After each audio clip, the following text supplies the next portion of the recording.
Hello, everybody. Welcome once again to Counselor's Couch 101. I'm Jim Stump, and I thank you for your comments and your emails. Please keep sending them. It keeps me aware of what you're interested in, what is going to be most beneficial to you. Um, One of the concerns I have about making these videos is that there are too many sad stories. People don't generally go to counseling because they're happy and they're ecstatic and they want to share the joy and they just want to, let a counselor know how wonderful their life is. They usually come when something is bothering them, usually of a relationship nature or of financial work relationships or lack of employment, etc., etc. It's all unhappy stuff, and we try to help people find their way and get their feet back on the ground and get going in the right direction again. And the right direction is the direction of their choosing, leading them to where they want to go, not where the counselor thinks they ought to go, right? Some people will choose exactly the opposite thing, what you might think is good for them. But we have to let them make that choice. You ever heard of the expression age appropriate behavior? What happens is we are all in a state of becoming, right? The 6-year-old is becoming the teenager, right? The teenager is becoming the young adult. The young adult is becoming the parent, and etc. We're all in stages of becoming, and at different times we make the decisions that seem appropriate for us given our circumstances. You often ask people, would they change anything in their lives? And usually the answer is no, because given all the same circumstances I had back then, I would have made the same choice. And that makes perfect sense. We make the best choice we can at the time, in the moment, given the things that we are presented with in our lives, right? We make those decisions. So when someone comes up, and it's like couples, I might have mentioned this before. Couples come in for couples counseling. One couple comes in and they decide that they want to figure out how to improve their marriage, fix their problems, and move on, keep their family together. Another couple comes in and they decide they want to figure out how to divorce amicably. They don't want to destroy their family or their children or any other relationships, but they do want to separate. And I can't make those decisions for them, and neither can the rest of us. We have to let them choose their own way, their own path at that time. But all that stuff often seems to be, a sad story, a down and out or a negative, something that we're not all happy to hear about because we know it exists and we're trying to put our attention on something more positive, something happier if we can. So I think of that and I try to share positive stories, uplifting stories with people I talk with too, because I think it's important.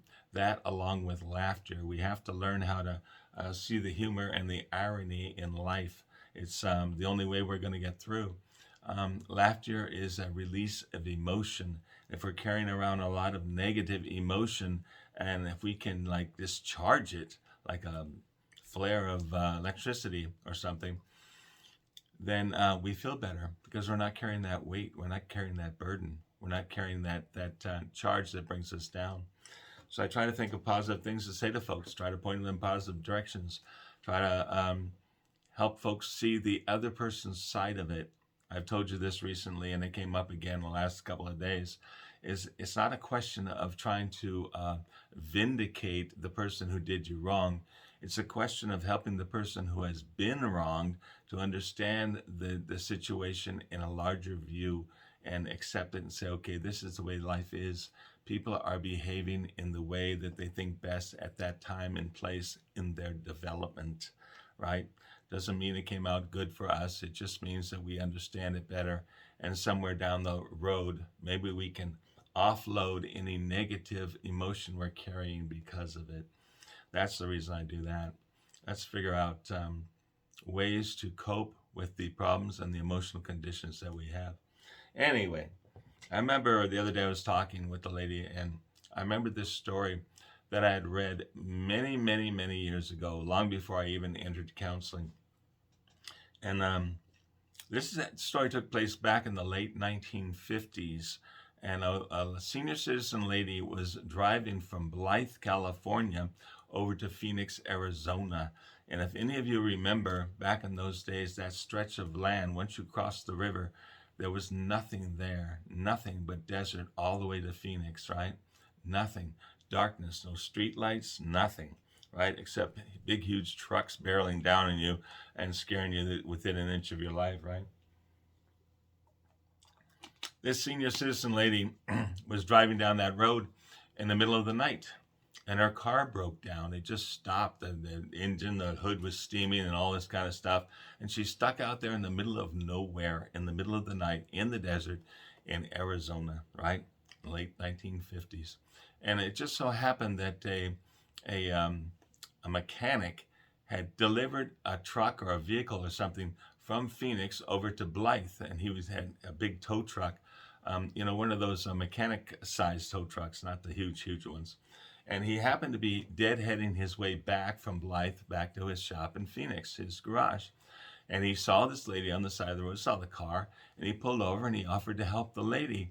And he checked out her circumstance, and he said, ma'am, what happened is your thermostat is blown. It's gone. And that's what happened to your car. It's not really a big fix. All we have to do is replace the part and put some water and antifreeze back into your radiator, and you'll be fine. He says, I'll tell you what I'll do. He says, I was heading back to my shop anyway.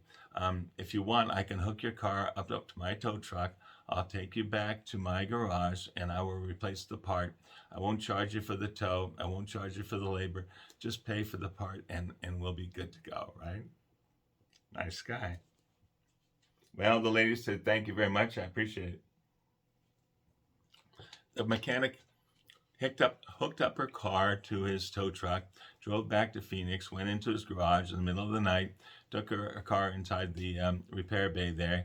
He opened it up. He took out the old thermostat. He replaced the new thermostat, sealed everything up, loaded up the fluids, made everything, checked out all the basic necessities that one checks in a car. And he closed the hood and he told the lady the price of the replacement. It was very nominal. I forget. It was $1.20, $1.40, or a couple of bucks. It wasn't much of anything at all. And he told the lady, he asked her where she was going, and she said she was going from California to Florida. She was going there to take care of relatives. And the man said to her, he said, well, look, traveling all that way and like that, especially traveling alone, you might run into trouble. So what I'd like to do is I'd like to offer you this card free of charge. Now, this card back in the day, it was like a AAA card. If you're on the road and you had a breakdown and like that, you call the number on the card, and wherever you were in the country, they would send someone out to, help you make your repair or tow you or whatever needed to be done, right? And the lady looked at the man, she looked at the card, and she said, I really thank you for that. I thank you for all you've done for me. But the thing of it is, I have been trusting God to take care of me my entire life. And I'm afraid if I take that card, he will think I don't trust him anymore. The man was very impressed with the lady, and so he thanked her for her honesty, and she thanked him for her service. She got in her car, and she drove away. The thing that impressed me, who do you think told that story? It was the mechanic. Years later, he told the story of having met that woman on the road and how impressed he was with her and her belief and her faith in life, right? That's what impressed me, was the mechanic was impressed enough to tell the story, right? I think that's what we're supposed to do for one another. We're supposed to help each other uplift one another, right? We're supposed to help each other over a difficult moment, let's call it that. Help each other out on a highway in the middle of the night in the desert, far away from anyone and thousands of miles yet to go. We're supposed to help them out. And if what we can help them with is a change of perspective, elevate their mood, let them see things a little bit differently, release the tension that they're going through, the difficulty, the negativity of whatever they're experiencing, then we have helped them. And I think that's the entire point. You don't have to be trained to be a helper, I almost said counselor, but I really believe that's true. You don't necessarily have to be trained to be a counselor, but you do have to care. You have to care about people. You have to want to help them. And you also have to not care that you ever get rich. Sorry, just kidding. But it's true. I don't know any wealthy counselors. I really don't.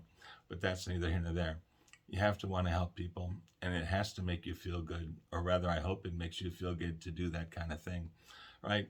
So, this holiday season and like that, let's just remember that the whole point is to make our lives of value by helping other people. They say you can have anything you want in life if you can help enough people. And I think what most of us want in life is to have meaning and purpose, right? And that's how we get it. All right, let's think about doing for other.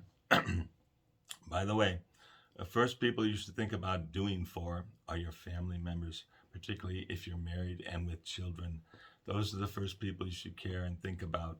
Don't neglect or abandon them emotionally because you're off building your career or making yourself feel good by doing good for others. Family first, right? Let's send those positive messages out into the community by beginning first with the people that we are most close to and should care about the most and responsible for. So, I'm going to try to think of more positive stories to tell you going up to the Christmas time because I really believe in positive stories and I really enjoy Christmas. By the way, do any of you know bubble lights? Right? Bubble lights, right? They're my favorite ornament on a Christmas tree. I'm going to bring some in here pretty soon and show them to you for those of you who don't know what bubble lights are.